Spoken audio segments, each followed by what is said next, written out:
días. Comenzamos este 13º Simposio Regional de Historia, organizado por la maestría y el doctorado en Historia de la UPTC. Es un placer estar con ustedes. Les agradecemos infinitamente a los asistentes, a los ponentes, su amabilidad, su generosidad en venir a compartir con nosotros sus indagaciones. En primer lugar, Diana, del Banco de la República, que ha contribuido con mucha generosidad a este evento, quiere presentar algunas palabras. Entonces le cedemos la palabra a Diana. Bueno, muchas gracias. Buenos días para todos, para todas. Bueno, somos el Centro Cultural del Banco de la República en Tunja. Ya hablábamos con la doctora María Victoria, ya no sabemos cuántas versiones tenemos de trabajo mancomunado con la maestría y el doctorado en Historia y en general la Facultad de Ciencias Humanas, de Ciencias Sociales y en general la Universidad Pedagógica y Tecnológica de Colombia. Somos unos aliados fundamentales para generar una programación cultural y académica para no solamente Tunja, sino todo el departamento de Boyacá. Hemos tenido la fortuna con la maestría y el doctorado en Historia de definir una ruta permanente de temas que nos interesan poner en la agenda académica, pero sobre todo en la agenda social del departamento. Eso implica que nosotros con la maestría y con el doctorado nos sentamos una vez al año. El banco es bastante organizado en ello y nos hacemos con un año de anterioridad y definimos cuál va a ser el tema que nos interesa abordar en el siguiente para que nuestra comunidad educativa, nuestra comunidad en general pueda conocer de los mejores académicos, de las personas expertas en las temáticas, puedan venir y conversar sobre esos temas. Bien lo ha dicho el maestro, nosotros juntamos estos esfuerzos para traer a los mejores investigadores y en esta oportunidad definimos con la maestría y el doctorado hablar sobre la violencia, un problema abierto.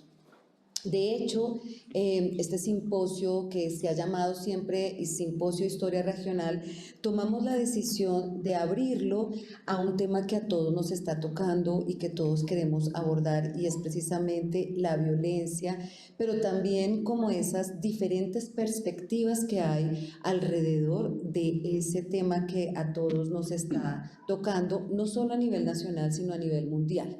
Creo que es un tema que necesitamos comprender, indagar, conversar y hacernos preguntas precisamente para buscar una ruta en donde nuestros conocimientos, nuestras experiencias puedan ayudar, no sé, si en la construcción de la paz, porque eso hace parte también de esas interrogantes que tenemos, sino también comprender ese fenómeno que nos está tocando todos los días en nuestro diario vivir. En esta oportunidad, pues, vamos a tener pues, un panel, un encuentro pues, de gente, de personas que pues, yo de las ciencias sociales pues, admiro profundamente de toda la vida. Agradecerles a ustedes que hayan aceptado la invitación. Nosotros como Banco de la República tratamos de, pues, primero, aceptar lo que nos diga la doctora María Victoria Dottor, quien es la que hace posible que esto suceda. Realmente un agradecimiento de verdad muy especial, pero también nosotros tratamos que el Banco de la República muestre esas diferentes visiones, que podamos construir, en este caso con los investigadores, esta posibilidad de encuentro académico permanente.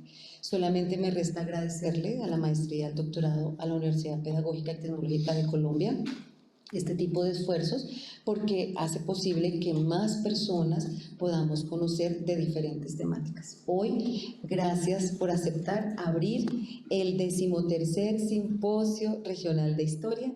En esta oportunidad, la violencia, un problema abierto. Bienvenidos y bienvenidas a ustedes, investigadores y investigadoras. Muchas gracias por aceptar la invitación.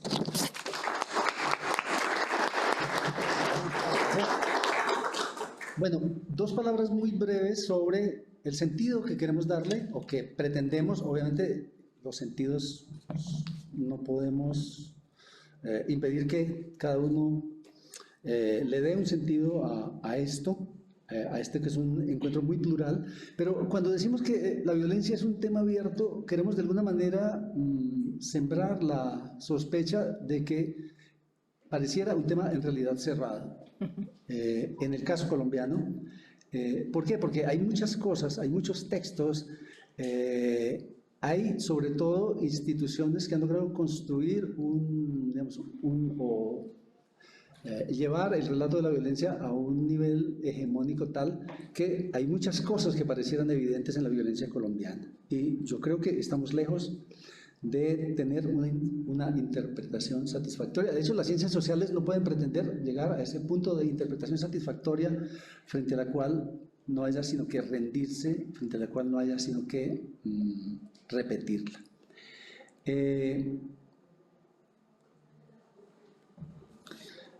Hay, yo creo, una evidencia flagrante y es nuestra violencia, nuestra enorme violencia que parece ahondarse todo el tiempo, que de por sí llamaría a renovar los esfuerzos, a continuar, a persistir en los esfuerzos de interpretación. Pero yo quiero subrayar un par de aspectos que me parecen muy problemáticos de la narrativa que tenemos sobre la violencia. Uno es la fuerza casi incontestable que tiene la idea de que la violencia política surge de lo social.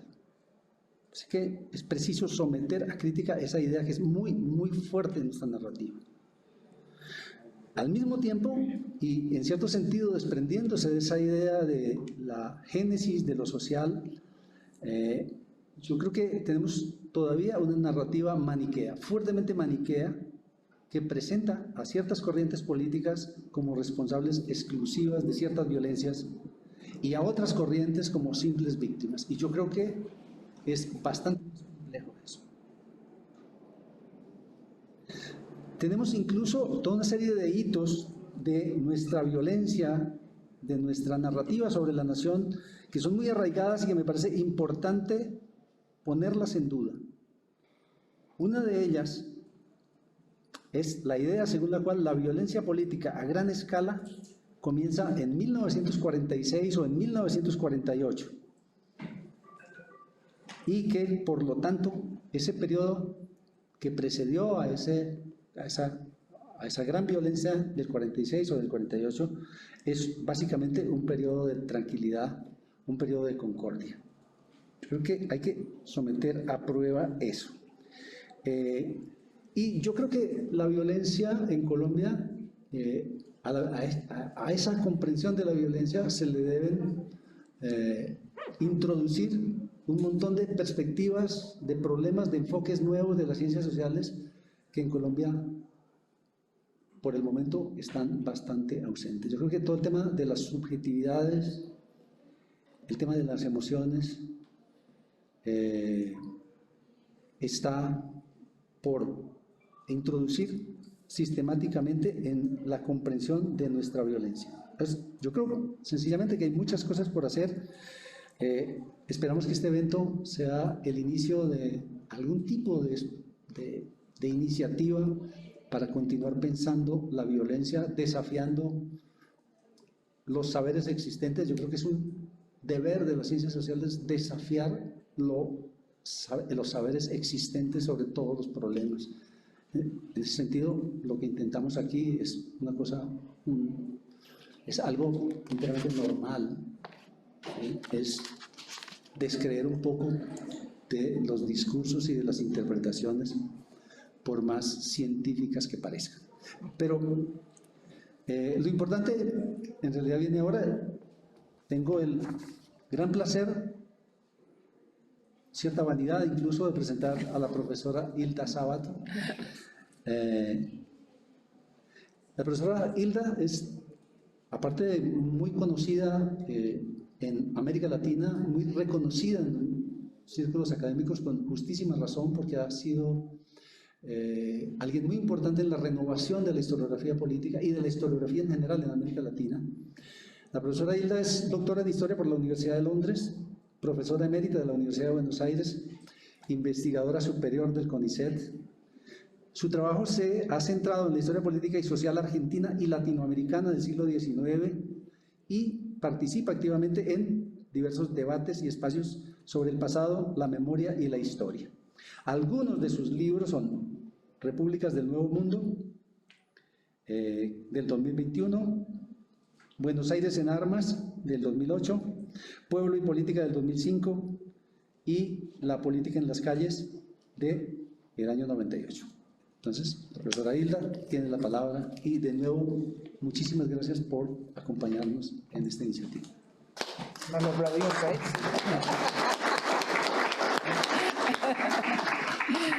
Bueno, buenos días, muchísimas gracias Isidro por tus palabras, muchísimas gracias por esta invitación que me hicieron a venir a Tunja a este simposio.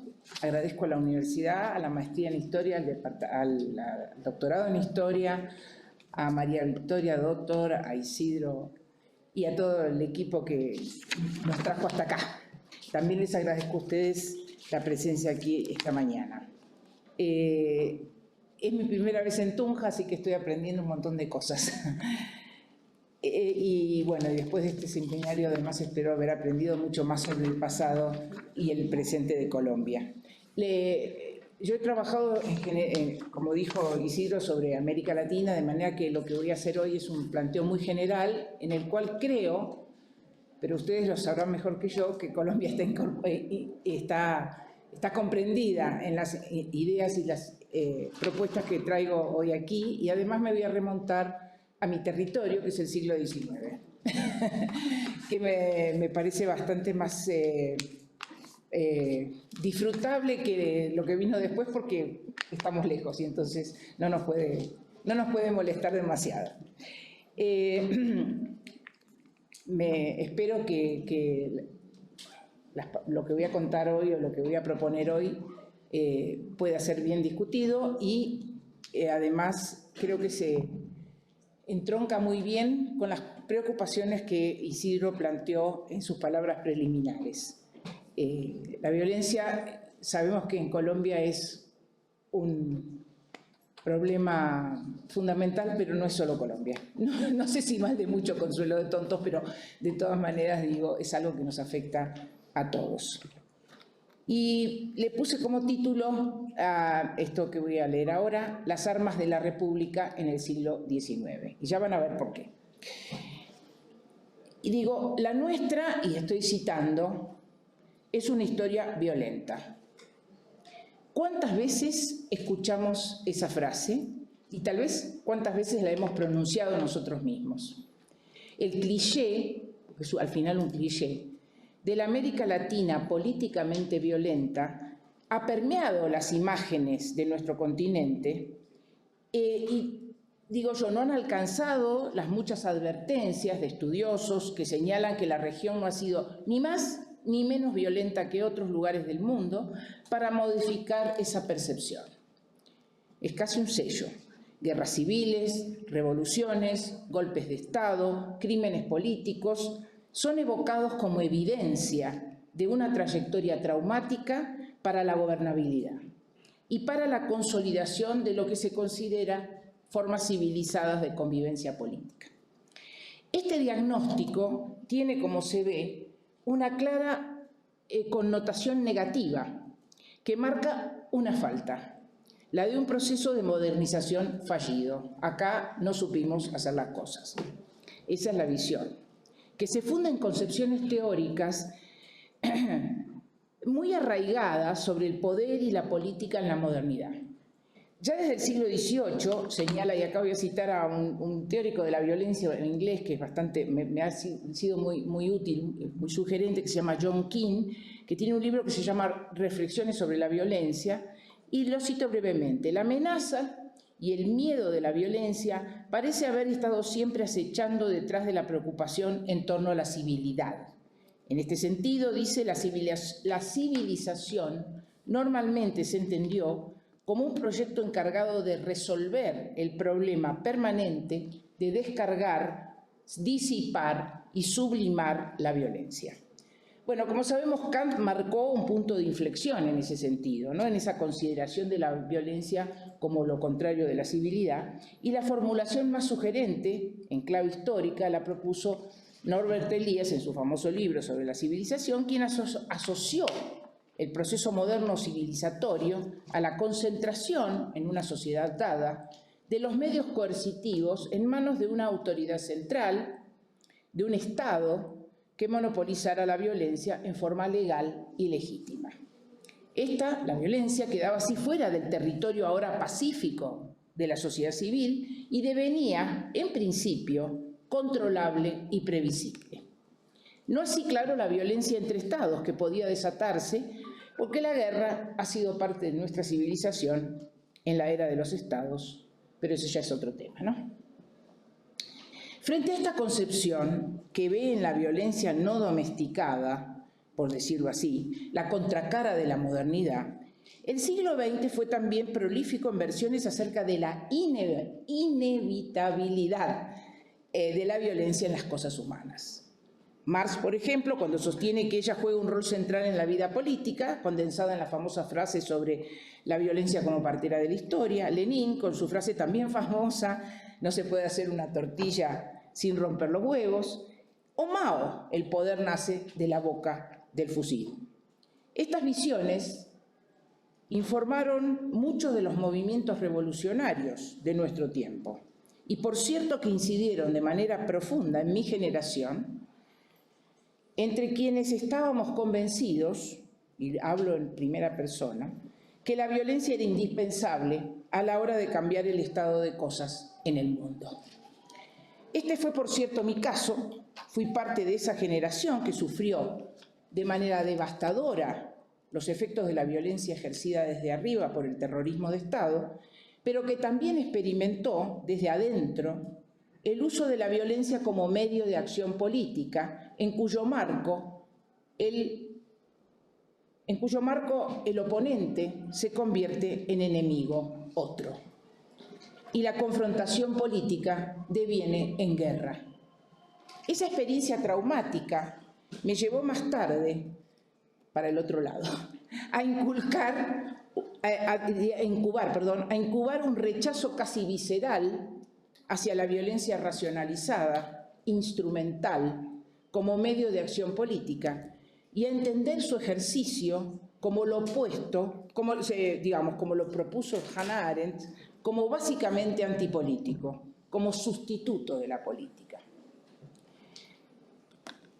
Perdón por la autorreferencia, pero me parece que vale la pena porque tiene que ver con, bueno, creo que somos pocos los de esta generación que estamos aquí, pero de todas maneras ha influido en nuestro presente. Por cierto que esta discusión es muy compleja y de ninguna manera está resuelta. Yo creo además que no puede resolverse, que es una discusión sin resolución.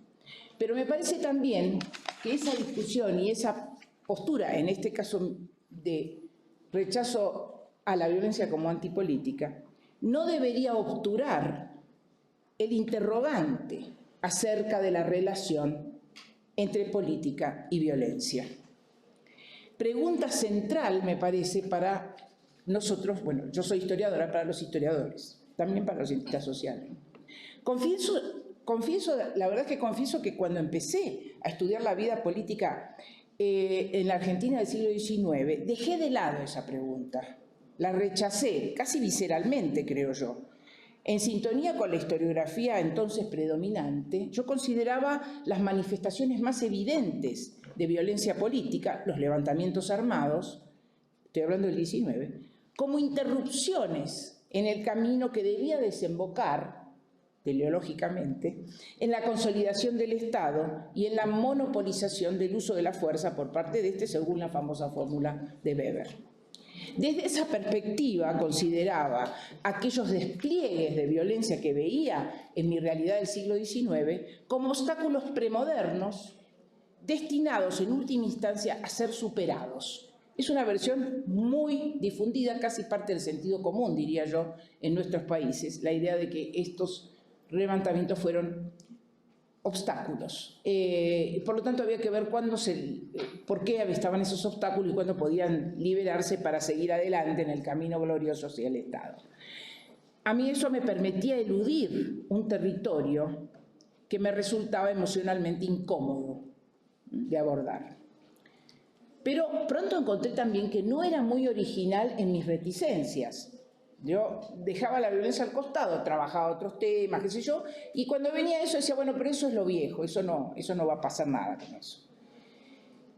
Y voy a volver a John King, a quien ya cité, que señala como una de las paradojas del siglo XX, tan pródigo en violencia como sabemos nosotros, la escasez en la teoría política de reflexiones sobre sus causas, efectos e implicaciones ético-políticas. Por su parte, Arno Mayer, que tiene ese maravilloso y provocativo libro sobre las revoluciones rusa y francesa, atribuye esa carencia, esa falta de análisis, digamos, teórico sobre la violencia, y acá lo voy a citar porque es algo que me parece que es bastante difundido, ¿no? La dificultad ética y epistémica de conceptualizar la violencia y teorizar acerca de ella sin justificarla, absolverla o condenarla. Este es un punto, me parece, clave, que a mí me ayudó a transitar hacia la pregunta sobre la violencia, porque empecé a darme cuenta que esto no implica la necesidad de tomar una posición moral incluso respecto a esto, sino a mirar esto y tratar de darle sentido, entenderlo en sus propios términos. El terreno es muy espinoso y sobre todo para quien como yo tenía y tengo posiciones fuertes sobre esa cuestión en nuestra vida contemporánea. Pero al mismo tiempo descubrí que no podía evitar el desafío que nos plantea también Hannah Arendt cuando dice: nadie consagrado a pensar sobre la política puede permanecer ignorante del enorme papel que la violencia ha desempeñado siempre en los asuntos humanos. Por lo tanto, hay que hacer de tripas corazón y enfrentar el tema. ¿Cómo dar cuenta? ¿Cómo entender o interpretar la violencia política en el pasado? Pero en primer lugar, ¿a qué llamamos violencia? Porque uno habla de violencia y da por entendido que todos sabemos de qué estamos hablando, y no es así, ¿no? En este punto, como nos pasa habitualmente a los historiadores, nos enfrentamos a un problema inmediato.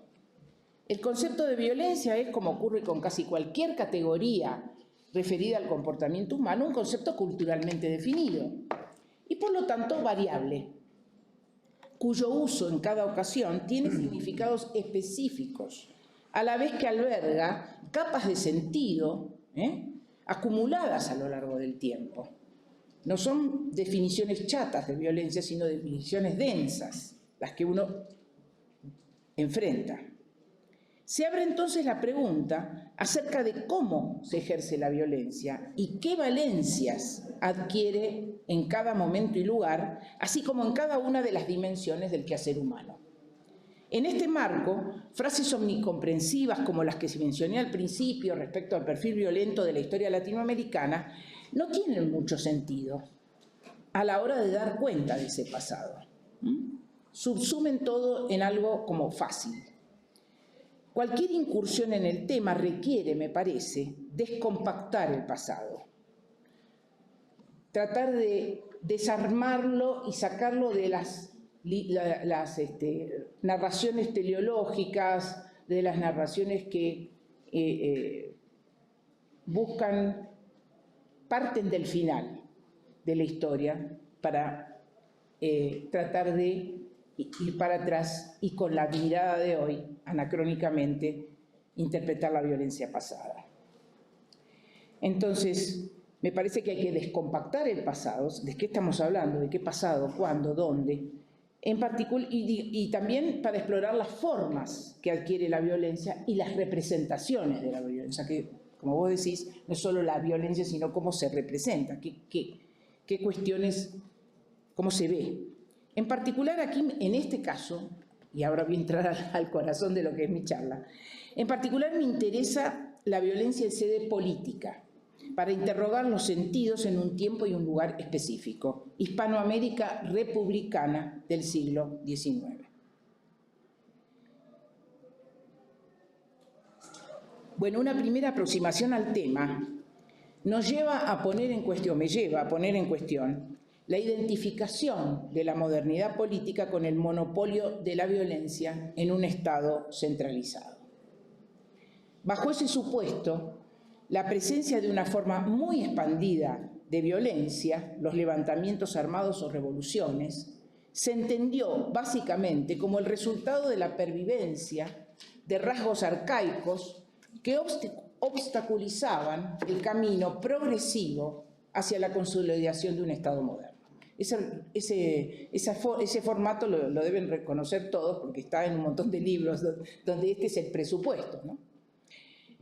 Sin embargo, los contemporáneos, me refiero a los contemporáneos del siglo XIX, entendían que en ciertas circunstancias recurrir a las armas no estaba reñido con la civilización, sino todo lo contrario.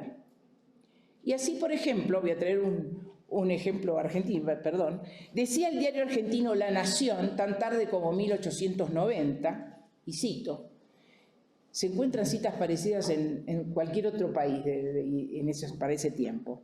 La revolución es un derecho de todo pueblo libre.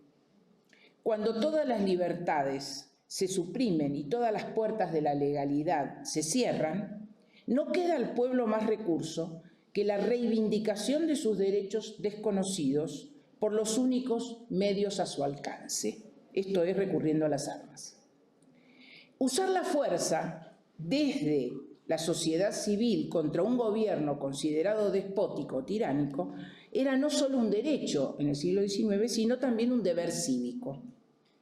En una comunidad política que había adoptado el muy moderno principio, uso moderno entre comillas, pero me refiero a lo que se considera como moderno, el muy moderno principio fundante de la soberanía popular, que era realmente novedoso en el XIX, correspondía a sus integrantes, los ciudadanos, controlar que el poder depositado en los representantes, debido a la forma representativa que adoptó la República en nuestros países, que ese poder se usara de manera legítima, que no se tornara en despótico. El ciudadano le correspondía elegir, pero también controlar. Sobre esa base, revoluciones y levantamientos armados proliferaron a lo largo del siglo XIX en toda la región, como parte de las acciones políticas desplegadas en función de las disputas por el poder que jalonaron el período y que encontraban su fundamento en los modernos principios republicanos, así como en la movilización concreta que se había desatado durante las luchas por la independencia. El recurso a las armas fue así un rasgo persistente y los actores políticos utilizaron la fuerza militar para cuestionar, desafiar y eventualmente deponer a los poderes de turno. No se trataba de una práctica excepcional, sino de un mecanismo aceptado de intervención política, y numerosas acciones de ese tipo, exitosas o fallidas, tuvieron lugar en la mayoría de los países de la región. Esta historia fue contada muchas veces, desde distintas perspectivas, pero generalmente en clave de modernidad fallida. Esto era lo que estaba mal. En una crítica pionera a estas percepciones, incluida en un volumen colectivo que se publicó ya por el año 2000, Rebecca Earle llamó a dejar de lado las versiones entonces prevalecientes que representaban al XIX como un latinoamericano, como y lo cito a ella, un periodo de caos épico, que todavía seguimos usando ese tipo de adjetivos. Y a partir de los ensayos que integraban ese volumen, propuso que, cito, elecciones, pronunciamientos y revueltas quizás deban ser consideradas como parte del funcionamiento normal, aunque problemático, de la política decimonónica. Resumía así, en realidad ella lo planteaba muy directamente, pero en realidad lo que resumía en esa frase y en ese libro era una tendencia que ya estaba asomando en la historiografía latinoamericana o sobre América Latina, orientada a revisar este tema para tratar de entender en contexto las llamadas revoluciones y otras formas de confrontación armada. Hoy, por cierto, contamos con una abundante bibliografía en torno a esta temática que por supuesto siempre uno quiere más, pide más, pero hay mucho para ver en torno a este tema en toda América, Hispanoamérica, y ha sido esa proliferación de trabajos y de preguntas en torno al tema, que es lo que me permite ahora proponer unas reflexiones sobre esto, que no las podría hacer si no hubiera tenido todo ese material a disposición. Y en este terreno debo decir que los colegas colombianos han jugado y siguen jugando un papel muy destacado, dado que el tema los preocupa quizás más que a otros, aunque no debería ser así, pero además porque la historiografía colombiana, debo decir, es una historiografía bastante inspiradora, es floreciente, ¿no? Me gusta mucho. Entonces, como dijimos, levantamientos armados hubo muchos a lo largo del siglo y en toda la región. Me acuerdo que, esto es aparte del texto, me acuerdo que en algún momento lo que hacíamos los historiadores era ver qué país tenía menos, y los chilenos se creían que ellos eran lo mejorcito porque que no tenían ese tipo de cosas hasta que empezaron a aparecer estas revoluciones que estaban escondidas por una interpretación, por lo que vos decís, las visiones hegemónicas que así como plantean que Colombia fue así, Chile fue así, Argentina fue como se fue. Entonces, hubo muchos. En México, entre 1821, cuando el Plan de Iguala proclamó la independencia, y 1876, cuando el Plan de Tuxtepec abrió el camino para el ascenso de Porfirio Díaz a la presidencia, o de ascenso al poder, se registran más de 1.500 pronunciamientos. El pronunciamiento, bueno, que en su mayoría esos pronunciamientos desembocaban, no siempre, pero desembocaban en acciones de fuerza. En Colombia también hay muchos pronunciamientos que no sabemos qué dicen, yo todavía no los encontré, pero sé que están ahí, porque hay historiadores muy respetables que los citan. Pero acá es usual mencionar las famosas 8 guerras civiles, identificadas por los historiadores, entre 1830, la de los Supremos y fin de siglo, la de los 1000 días, pero en realidad en el caso de Colombia yo creo que se trata, y ahí me permito, de denominaciones en las que se han subsumido decenas de enfrentamientos armados sobre los cuales no encontramos, o yo no encontré, cifras precisas, ¿no? Chile, como dije, tuvo lo suyo, aunque en menor escala, pero no por ello menos relevante, mientras la Argentina exhibe ese tipo de acciones hasta fin de siglo, a lo largo y a lo ancho de todo su territorio. Tenemos para lo que gusten en la Argentina de levantamientos armados. Bueno, Perú y Bolivia no le van en saga y así siguiendo. La historiografía ha usado distintos términos para nombrar estos hechos. Con predominio de guerras civiles, acá sobre todo en Colombia, pero también en Chile, usan mucho el término guerra civil, además de revueltas, levantamientos, golpes de Estado y ocasionalmente, y hablo de los historiadores, revoluciones. Estas denominaciones no necesariamente replican las que empleaban los contemporáneos, que tenían también una amplia paleta de nombres para designar estas cosas. Su utilización variaba según el lugar de enunciación. Revolución, me parece que fue el preferido por quienes se levantaban en armas. Mientras que los destinatarios de la acción solían hablar de rebelión, insurrección, insurgencia, revuelta, otras etiquetas que denotaban valencia negativa. La disputa por las palabras fue uno de los terrenos del combate entre las partes. Que si lo mío es una revolución, pero esto no es una revolución, sino es una simple revuelta, es una cosa que no tiene justificativo, bla, bla, bla. Bueno, se lo encontrarán ustedes cuando trabajan sobre el 19. Yo le voy a llamar revoluciones. Estas revoluciones armadas tenían diferentes orígenes, motivaciones específicas y protagonistas, pero se fundamentaban, y este es el punto que quiero hacer centralmente, sobre principios y valores compartidos. Compartidos por todos los partidos, por todos los grupos que se rebelaban. En los marcos normativos que resultaron instituyentes de las repúblicas postcoloniales, la defensa de la libertad ocupó un lugar central. La libertad republicana, ¿no? Correspondía al pueblo soberano ejercer esa defensa, que erigió a los integrantes de la comunidad política en los guardianes de la libertad en la República. Al mismo tiempo, a poco de andar, la adopción del sistema representativo para hacer efectivo el autogobierno, fundado en la soberanía popular, trajo novedades en cuanto al ejercicio de esa soberanía del pueblo. Bueno, aunque es ajeno, el sistema representativo es ajeno al republicanismo clásico, sabemos, pero el sistema ya venía implementado en otras latitudes cuando llegó a América del Sur.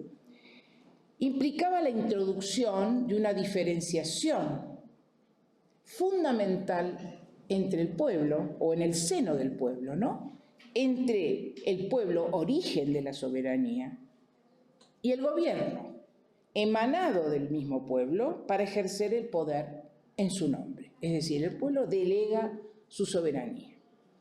De este modo, la relación entre pueblo y gobierno, entre representantes y representados, constituyó el eje central de la vida política en las repúblicas. Porque para alcanzar, sostener, reproducir o impugnar el poder, quienes aspiraban a hacerlo debían recurrir a los gobernados, que así se involucraban en las competencias y disputas políticas de muy diversas maneras. Esto es un tema que se ha abierto mucho en los últimos años y que se está estudiando en la historiografía de qué maneras, cuáles son las formas de participación política, quiénes participan, cómo participan, etc.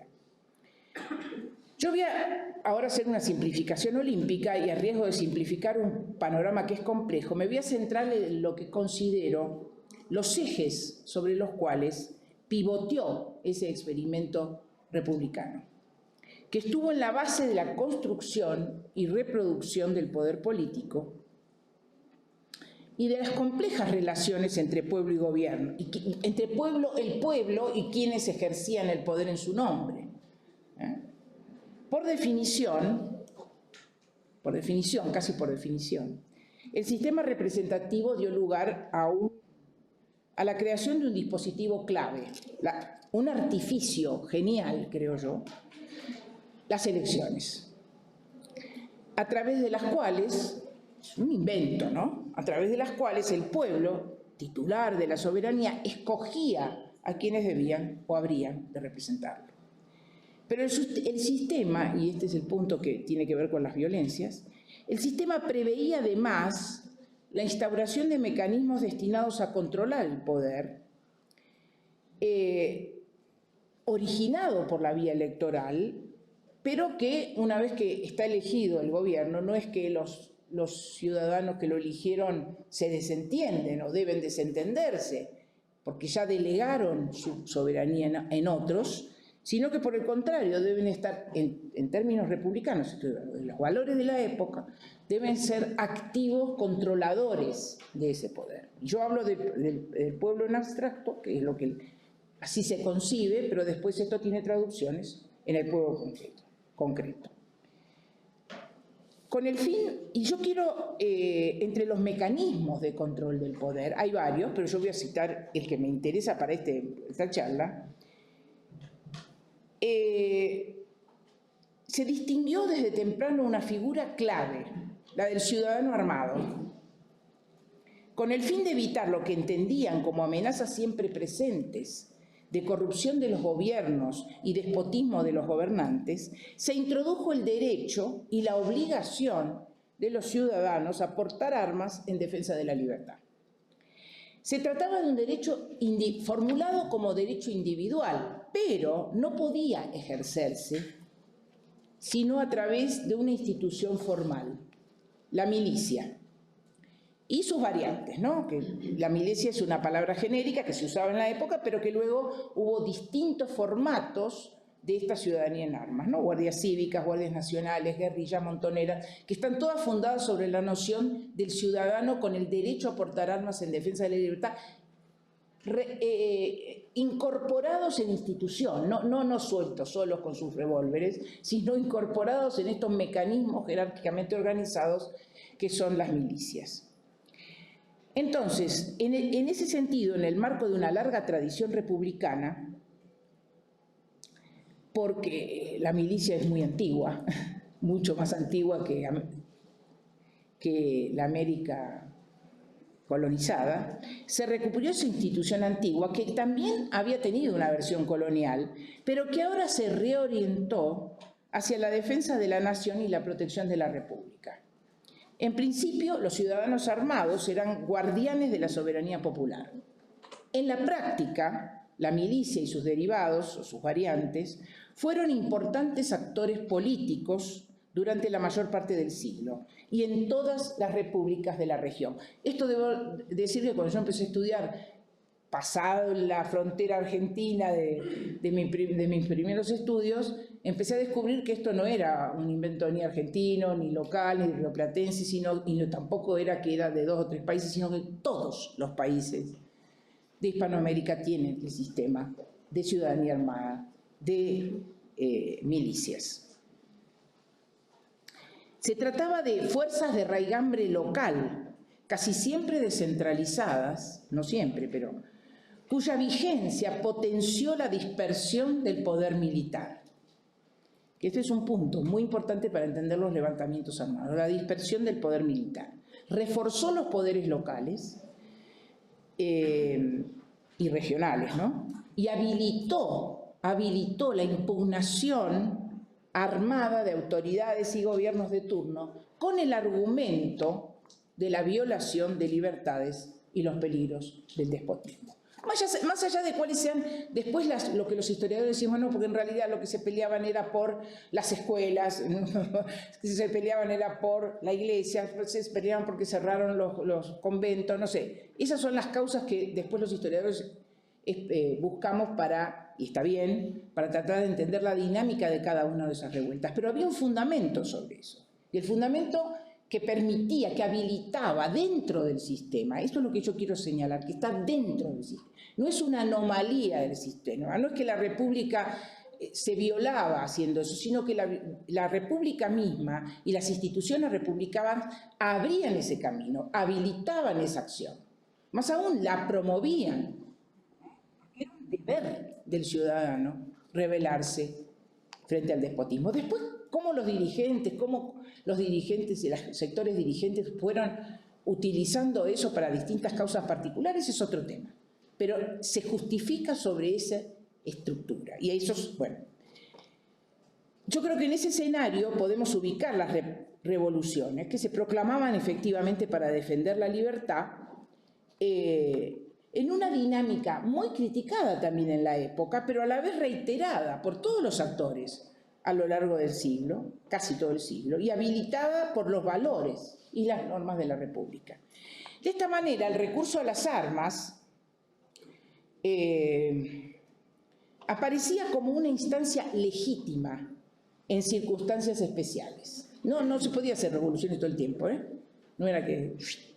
sino en circunstancias especiales, en que se consideraba efectivamente que estaba en peligro la República. Por eso requería cada una de esas acciones de una justificación explícita previa. Ustedes van a encontrar en casi todos estos países que antes o durante o en el principio de una revolución, ¿qué hay? Hay una declaración, una proclama, un pronunciamiento que justifica lo que están haciendo, ¿no? Se presenta al conjunto del pueblo los motivos por los cuales se da ese accionar. Son numerosos los ejemplos con que contamos que muestran que los argumentos básicos eran los mismos. Las causas, qué sé yo, históricas serían distintas, pero los argumentos eran muy similares, desde el Río de la Plata hasta México. Y apuntaban a la inevitabilidad de tomar las armas cuando las autoridades violaban derechos y libertades. La revolución era el único camino honorable a seguir para el pueblo, para que el pueblo recuperara su poder soberano, porque ahí viene la relación de esto con la representación. La representación es una delegación del poder soberano, y la revolución lo que de alguna manera hace es pedir la redefinición de ese pacto al poner en cuestión a los representantes que habían sido elegidos y que estaban violando el pacto originario. La dinámica regular de la vida política republicana se regía por una intrincada trama de normas y prácticas que pautaban el juego político, cuyos fundamentos eran aceptados por la mayoría de los actores del momento, de cualquier grupo que fuera. Como parte de una vida política competitiva, que es lo que ocurrió, no querían que fuera competitiva, pero era competitiva, estos grupos recurrían a todos los medios reconocidos, disponibles, para impulsar las demandas, alcanzar el poder, desde las elecciones hasta la negociación personal, el combate de opinión a través de la prensa, la movilización de fieles y simpatizantes en manifestaciones de distinto tipo y así siguiendo. Y cuando entendían que quienes ejercían el poder violaban el pacto y abusaban de sus funciones, estaban habilitados para recurrir en nombre del propio pueblo al uso de las armas, desconocer la legitimidad de los déspotas y restaurar el sistema sobre nuevas bases. Pero es una cosa interesante, el desenlace de un enfrentamiento de este tipo no alcanzaba para darle legitimidad a los vencedores, porque estos debían, y esto se repite también en prácticamente todos los casos, reconstruir el entramado representativo, tanto a través de nuevas elecciones, no importa que fueran elecciones que ellos mismos iban a controlar para ganar, las tenían que hacer. Como también en el ámbito de la opinión pública. Era muy importante, y cualquiera que estudie el levantamiento del 19 sabe que parte importante de la cuestión es qué dicen los diarios, qué manifestaciones hay en la calle, qué se dice en el Congreso, en las barras del Congreso. O sea, necesitaban los otros mecanismos de legitimación. En suma, en términos de valores y normas, el recurso a la violencia armada en formato revolución era parte de la vida, y acá uso moderna de nuevo para molestar, de la moderna vida republicana y del repertorio usual de los actores en juego. Sigue esto, me tienen que tener un poquito de paciencia, ¿cómo voy? No me digas que tengo 5 minutos, porque no. Te digo que no. 8. No, tampoco. Empecé tarde, Sí. Se le hizo esa cuenta, sí. Bueno. En cuanto a la práctica, las revoluciones exigían recursos militares, tanto técnicos como humanos, y el sistema político vigente ofrecía posibilidades en ese sentido. La fragmentación de las Fuerzas Armadas, en particular esta combinación dual de un ejército regular, que a veces era muy pequeño, otras veces no, y de guardias nacionales o milicias con fuertes raíces locales por el otro, era parte fundamental del andamiaje institucional adoptado por las repúblicas. Y su persistencia, la persistencia de esa dualidad militar, de esa descentralización militar, encontró apoyos sostenidos, no solo entre las dirigencias, sino también en sectores más amplios de la población. Las redes partidarias todas tenían alguna conexión con ejércitos y milicias, etc. Y voy a saltear porque acá tengo el guardián que me está mirando. Por lo tanto, había una posibilidad material de levantarse porque no había una concentración del poder militar.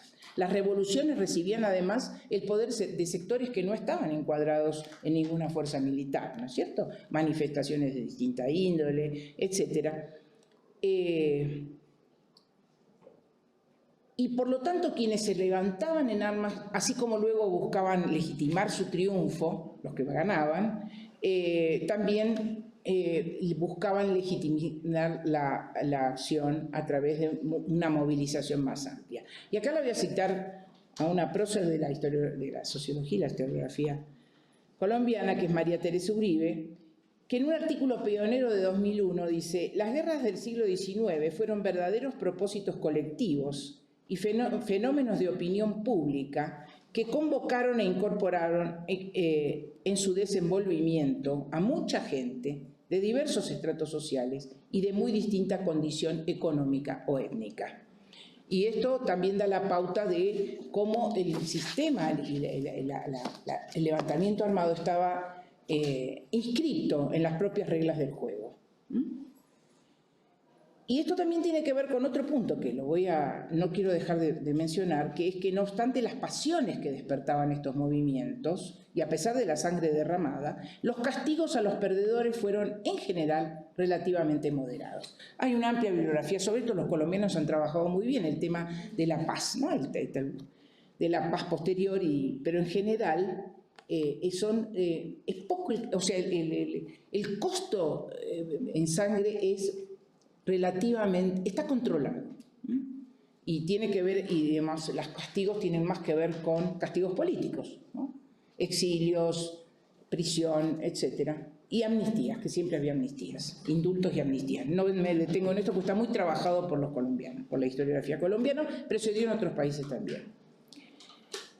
Entonces, la importancia, el modelo la importancia de la descentralización del ejército, de las Fuerzas Armadas, tiene que ver con cómo se eligió, qué modelo de Fuerza Armada se tenía. No es solamente la consecuencia de circunstancias políticas, de cuestiones políticas circunstanciales, sino que hay una teoría, hay una idea muy fuerte de la importancia de mantener la descentralización militar. Porque hay una idea de Estado que no tiene que ver con el Estado de Weber, sino con la noción de que el Estado, tal y como querían muchos sectores políticos en el siglo XIX,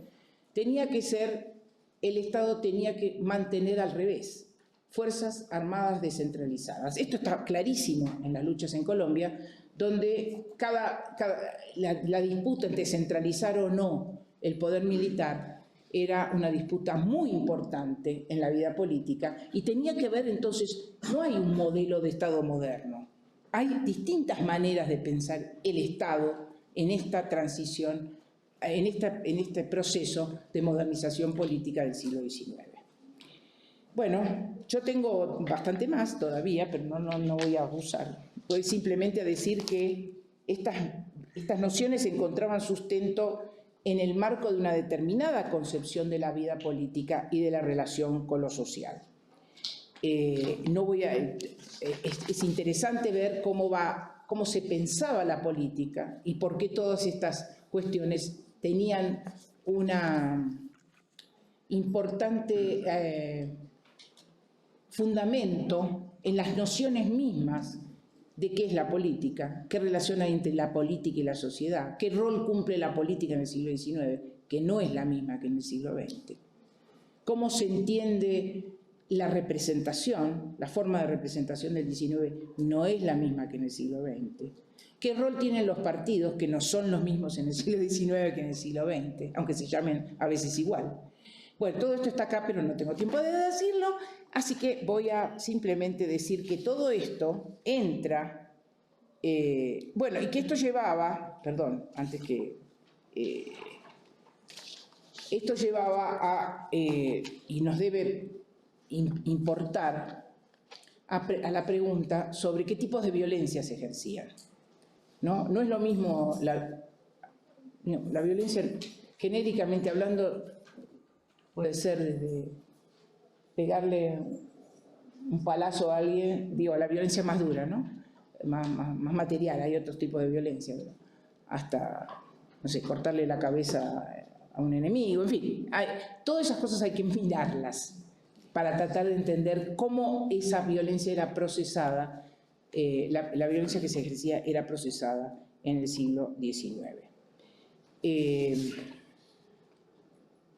También es importante analizar las representaciones de la violencia, esto es cómo los contemporáneos entendían hasta dónde se podía llegar con la violencia, porque todos estos levantamientos armados implican el uso de armas, implican el efecto sobre el otro, físico, material, violento, pero hay límites, hay códigos, hay transgresiones, y todo eso forma parte de cómo entender el lugar que esa violencia tiene en el siglo XIX, y como decía el que cité antes, Arno Meyer, no para justificarla, no para defenderla o castigarla, sino para tratar de simplemente entenderla.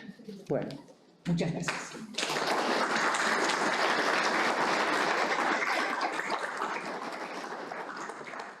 Bueno, abrimos un espacio de unos 10-15 minutos para el diálogo de la profesora Hilda con ustedes.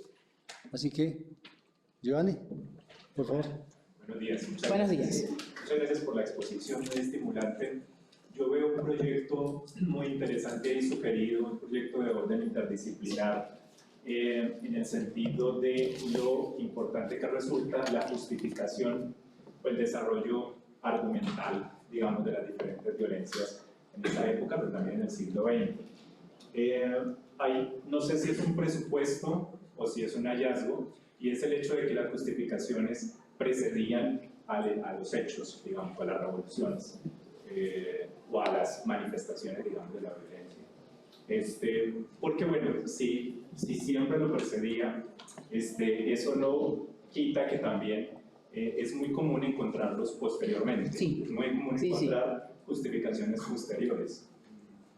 ¿Qué tanto permanecían esos argumentos o qué tanto se modificaban, digamos, a la luz de los hechos posteriores? Sería algo para rastrear, ¿no? en un proyecto conjunto. Y el otro es que desde las ciencias del lenguaje, el argumento, la justificación, los discursos justificatorios tienden a revisarse en términos de esquemas argumentales, es decir, de patrones, ¿sí? Modos recurrentes de justificar. Y esos esquemas argumentales pues, nos permitirían ver precisamente si esos argumentos permanecían o no, o cómo mutaban. Uno puede, digamos, elucubrar que tenían que mutar, matizarse. Totalmente. ¿Sí? Y eso también, digamos, debía influir los modos de la nominalización, tanto del hecho violento, como usted lo mencionaba, pero también de los actores mismos, ¿sí? Que venían como parte de esos esquemas argumentales. Es decir, el modo como se nombraba al enemigo durante los diferentes conflictos siempre fue muy efectivo para emprender esa contradicción e inclusive la eliminación del mismo enemigo, ¿no? Entonces, parte de la retórica justificatoria tendría que preguntarse también por los modos de nominalizar no solamente la situación, sino también al otro. Bueno, quería como expresar ese entusiasmo que me genera este proyecto. Uno por uno. Bueno. No, totalmente, o sea, estoy totalmente de acuerdo y realmente parte algunas cositas que quedaron ahí hacía referencia a eso, pero sobre todo creo que a mí misma me sorprendió cuando empecé a trabajar estas cosas encontrar que hablaban la misma lengua en todos lados. Esto es lo raro, ¿no? Entonces quiere decir que hay un basamento ideológico muy fuerte, argumental, pero también de principios. Y una noción de república que es muy particular, ¿no? que creo que sostiene todo esto. Al mismo tiempo no es estática, varía. Esto que vos decís es totalmente así. Yo lo trabajé antes de hacer estas cosas, lo trabajé mucho para el caso argentino. Y ahí se ve muy bien, porque cada caso es distinto y las temporalidades de cada caso va a ser distinto. La cuestión general es común, pero después hay obviamente cuestiones particulares importantes. Y ahí, por ejemplo, por eso yo rescato la palabra revolución. Porque la rescato ¿en qué sentido? En el sentido de que la historiografía ha traducido lo que los actores pensaban en términos contemporáneos. Entonces le llaman guerras civiles, porque ¿no? No es que los actores no hayan usado, no lo sé, hay que ver. Pero, por ejemplo, la palabra revolución, que se descartó durante el siglo XX para aplicarlo al siglo XIX, porque se pensaba que la revolución era la revolución que desde abajo venía y daba vuelta al sistema, y estas no son esas revoluciones, son otras, pero son revoluciones que son políticamente relevantes, que movilizan gente, que producen resultados. Entonces hay que preguntarse qué son estas revoluciones, sin descartarlas a priori. Y entonces la palabra misma, revolución, es materia de debate durante todo el siglo XIX. Y no solo porque los que están afectados dicen eso no es, comparten la misma idea, porque no dicen las revoluciones son malas, dicen eso no es una revolución. Eso que ustedes están haciendo es una revuelta, es una insurrección, ustedes están... ¿no? Entonces el término revolución es muy importante. Y hacia finales de siglo vemos un cambio en el uso, empiezan a haber una crítica muy fuerte a la misma idea de revolución. Ya no a que lo hago yo, lo haces vos, sino que hay una crítica a la idea misma de revolución. Y aparecen otras palabras, por ejemplo, resistencia, en vez de revolución, resistencia al despotismo. Entonces digo, sí, para hacerla corta, sí, todo eso que vos dijiste hay que estudiarlo. Y debo decir que a mí me costó mucho, cuando estaba trabajando, comparando otros países, porque no encontré, pero bueno, yo no tengo acceso a las fuentes, no tengo... sé que hay, y encontré unas citas de pronunciamientos en Colombia, pero no los encontré los textos. Yo los encontré para México, bueno, para México los encontró Will Fowler, ¿no? Que hace un trabajo maravilloso, los encuentro en Argentina, los encuentro en Chile, y sé que hay pronunciamientos, pues el pronunciamiento de fulano, ¿y dónde está? Pero eso es trabajo para ustedes. Bueno, Isabel primero y Carlos luego. Me dicen los nombres, así los voy a... Sí. Me quedó entonces como una pregunta general, y es este diálogo entre el siglo XIX y el siglo XX. ¿En qué momento cambia? ¿En qué momento se hace exacto? ¿Qué es exactamente lo que genera ese cambio? Porque obviamente no es simplemente que cambiamos de siglo. Y justamente Sí. usted estaba mirando un documento. O sea, porque claro, nosotros en nuestra historia sí se da que nuestra última guerra civil, o lo último que marcamos en guerra civil, está a la vuelta del siglo, y que en los siguientes repertorios de violencia política no son guerras civiles, digamos, son ese tipo de conflictos. Pero estaba viendo hace poco algo o sea, como un temor que hubo de desencadenamiento de guerra civil a raíz de las elecciones de 1918, ¿sí? Y que estaba en esos términos, o sea, sonaba todavía los términos del siglo XIX, pero ya después de lo que pasó, digamos, en los meses de los años 20 y de 30, eso ya no es lo que aparece, ¿sí? Entonces, ¿qué fue lo que pasó? ¿No? Tengo que... me mata, sí, me mata, me cuelga de la puerta de la... voy a tratar de ser muy breve y después lo podemos conversar. Efectivamente hay un cambio, y hay un cambio que tiene que... Dos cosas, hay un cambio, pero que el cambio no es un cambio definitivo, ni radical. Es una crítica que comienza a hacerse más aguda a partir de la década de 1870, 1880. Ahí empieza en todos lados. Eso es otra cosa que yo me quedé helada cuando me descubrí. En su momento, la contemporaneidad de los procesos en toda la región, ¿no? Entonces, hay ahí un cambio en la manera de... hay muchos cambios, hay cambios sociales, hay cambios ideológicos, aparecen nuevas ideas, el liberalismo de la República Liberal, estamos entrando en la discusión que introduce el positivismo, en fin, hay montones de cambios, pero además de esos cambios, o esos cambios cuajan, o se pueden ver en un cambio en la noción de representación. De pensar la representación como la representación del pueblo a la representación de la sociedad, en su heterogeneidad. El siglo XIX ha sido el siglo del unanimismo. El pueblo debía ser representado en su totalidad. El bien común estaba por encima de las diferencias sociales. A fin de siglo comienza fuertemente a criticarse ese modelo de representación, que estaba materializado además en leyes como las de la mayoría electoral, que no había lugares para las minorías, en la no... Bueno, en fin, eso es largo. Pero de alguna manera empieza a aparecer una idea muy fuerte de representación que tiene que ver con la diversidad de lo social debe estar reflejada en la política. Y eso de alguna manera desarma la idea del pueblo que tiene que... no hay más pueblo, hay sociedad civil, hay sectores sociales. Y entonces la idea del pueblo levantado cuestionando el pacto representativo va perdiendo vigencia. Digo yo en términos conceptuales, esto lo estudió bien Elías Palti en el libro sobre la arqueología. muy en abstracto como hace él, ¿no? Pero digo, se ayuda a entender este cambio conceptual, o por lo menos diagnosticarlo, ¿no?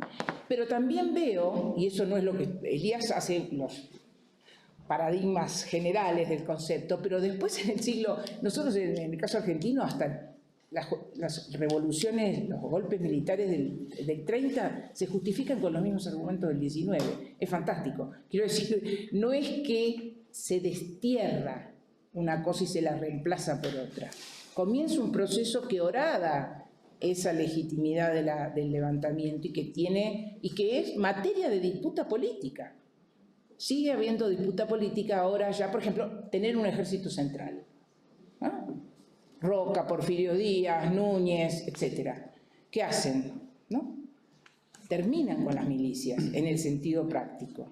Y eso tiene que ver con una concepción nueva de la aparición del Estado como el emblema de la nación y no el pueblo. En fin, es muy, muy amplio, pero te tiro estas cosas como para que podamos después conversar más. Carlos. Obviamente interesante, tanto más porque evidentemente nos recuerda que estamos hablando de otro mundo posible, siglo XIX, con ideas ciertamente distintas de ciudadanía. Y mi pregunta iba hacia quienes no son ciudadanos en sentido estricto. ¿Cómo se comparece esta interpretación con el caso de las revoluciones indígenas? Bueno, primera cosa, revoluciones indígenas hay de todo tipo, ¿no? Y lo que yo estoy hablando en general es acerca de aquellas revoluciones que hemos entendido como tales en el siglo XIX que tienen que ver con el funcionamiento del sistema político, que no son revoluciones de tipo social. Porque además las revoluciones de tipo social tuvieron otra clase de impacto en la dinámica política. La dinámica política de partidos, sucesiones, elecciones y qué sé yo está mucho más pautada y marcada por este tipo de levantamientos que por los levantamientos de tipo social. Los indígenas, a su vez, y decir los indígenas es una herejía, los distintos grupos indígenas, no sé cómo llamarlos, muchas veces participaban activamente de todas estas cosas. No era, por eso yo digo, distingo lo que sería la revolución social de un grupo, o sea, indígenas, afros o simplemente campesinos que hacen una revuelta por la tierra, de la participación de sectores sociales subalternos en la vida política, que era muy intensa. Y la ciudad era muy intensa en la vida política del siglo XIX. La participación y la inclusión de sectores sociales bajos, porque además buena parte de las elecciones se ganaban con sectores bajos, buena parte de las milicias estaban formadas por sectores bajos, en un mecanismo inclusivo, no igualitario, pero inclusivo, y que por lo tanto, digamos, las definiciones de ciudadanía que cambiaron a lo largo del tiempo eran trascendidas me parece a mí, trascendidas por las prácticas, en las cuales efectivamente movilizar sectores populares era fundamental para ganar una elección, una revolución, el combate en la plaza pública, etc. Entonces hay una participación de esos sectores muy intensa en la vida política, diríamos, de la República Liberal. Acá, en Chile, en Perú, en Argentina, en todos lados. Otra cosa son las rebeliones sociales, que para mí es otro capítulo, otra manera de mirar la cosa y que no entra realmente en la dinámica de lo que sería la vida política normal de estos países. Aparecen como cuestiones que además todos después van a criticar, ¿no? Van a combatir. Bueno, última, lo siento, me da una pena. Bueno, ustedes luego pueden seguir con la profesora Hilda conversando, la invitan a un café, compran los libros, los leen, bajan los artículos por internet. Gracias por la propaganda. Después podemos seguir charlando porque por suerte esto es presencial y no estamos por Zoom. Adelante. Mi nombre es Jaime Leonardo. Terminaste tu discurso con la palabra código. entendemos que el código era, independientemente de los discursos que hubiera, era que la guerra justificaba cualquier acción o era necesaria, ¿sí? Pero en ese momento también, por ejemplo, en Brasil, que es el ejemplo como... Sí, por sí. eso fuiste muy cuidadosa en este hispanoamericano. Era todo lo contrario, es decir, Brasil fue el acuerdo de que no hubiera ninguna guerra, ¿sí? Y entonces, como hagámoslo bajo acuerdo, ¿sí? No va a haber, no hubieron, no fue un movimiento totalmente blanco y negro un poco, pero bueno, y ese contraste me parece interesante, ¿no? Porque estamos situados además en la misma época. Pero no en el mismo sistema político. Sí, sí. Ahí la gran diferencia entre la monarquía y la república. Y lo segundo, la segunda pregunta ahí frente a esto que haces, porque lo puede pensar uno con Brasil también, es uno dice, América tiene la modernización fallida, ¿no? Tú estás hablando en esa parte, es otra parte que casi no hemos tocado, la modernización fallida. Dices, había un código de esa modernización fallida. Fallida no. Bueno, o modernidad fallida, perdón, sí, modernidad fallida. Lo hay en Hispanoamérica, bajo ese pacto, pero al mismo tiempo eso también está pasando en Brasil, bajo otro pacto. Sí. ¿No? Bueno, muy lindo. Yo cuando empecé a estudiar estas cosas metí a Brasil también y después me di cuenta que había que la monarquía, la adopción de un sistema representativo, de una monarquía temperada en Brasil cambia completamente los principios sobre los cuales se asienta el orden político, porque hay una última instancia. El tema de la república es que no hay última instancia. ¿Qué quiere decir que no hay última instancia? Que lo que los hombres construyen, si la legitimidad está dada por el poder otorgado por el pueblo, es el pueblo el que puede cuestionarlo y lo puede hacer con total legitimidad. No hay nadie a quien apelar, no hay alguien que represente la comunidad política más allá de los representantes, más allá del pueblo y sus representantes. En un sistema monárquico, aún con soberanía popular, el rey o el monarca simboliza, encarna la nación. Y por lo tanto hay una división, hay una separación entre la nación como comunidad política que está por encima de las vicisitudes del sistema político. Y eso es lo que actúa como moderación, como última instancia. Siempre hay alguien en quien recurrir. Ya no es Dios, ya no es el rey absoluto, pero es un monarca que encarna la nación.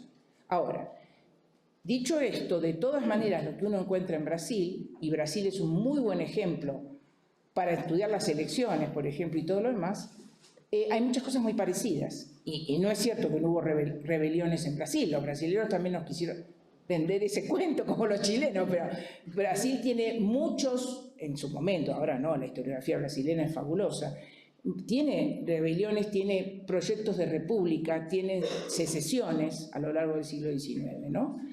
Pero la dinámica que se establece en un sistema que tiene un poder por encima de lo social, digamos que de alguna manera no es el sistema representativo el encargado de unir la comunidad política. La comunidad política está por encima de eso. Y eso genera otras dinámicas, ¿no? Y de hecho, no sé si es la causa, pero uno podría decir que la unidad que se mantiene en el Brasil, porque a pesar de que hubo movimientos secesionistas, fracasaron, tiene que ver con eso, ¿no? También ellos tuvieron milicia, también ellos tuvieron muchas de las cosas que teníamos en el resto de América, pero hay dinámicas y yo creo que uno de los puntos fundamentales es eso, es que es una monarquía. No por nada, en el siglo XIX, cuando se establecen las repúblicas en Hispanoamérica, se discute mucho si monarquía o república. Aunque sea, no estoy hablando de monarquía absoluta, ¿no? Monarquía temperada. Entonces, eso me parece que es un punto a tener en cuenta y por eso yo lo saqué a Brasil del análisis, porque me parece que es incorporar unas lógicas que no están, que no son iguales. Eso, bueno, podemos seguir después. Bueno, porque hay mucho sobre Brasil. Listo, muchas gracias. Muchas gracias a ustedes. Muchas gracias.